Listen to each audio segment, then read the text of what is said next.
Čau, já jsem Terka, ale kámoši mi říkají Tera. A protože se už dlouhou dobu zabývám ezoterikou, můj kanál se jmenuje Ezotera.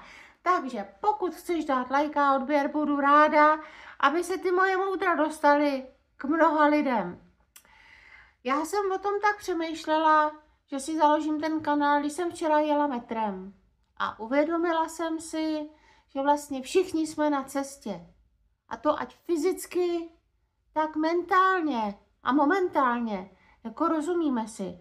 Ona spousta lidí totiž mluví k ostatním a ty ostatní je nepochopí, protože každý jsme na nějaký jiný cestě a na nějakým jiným stupni vývoje. Takže když mi úplně nebudeš rozumět, nevadí, třeba k tomu dospěješ.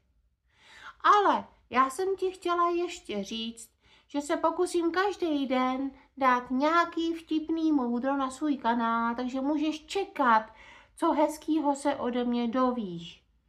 Tak, těším se na vás. Čau!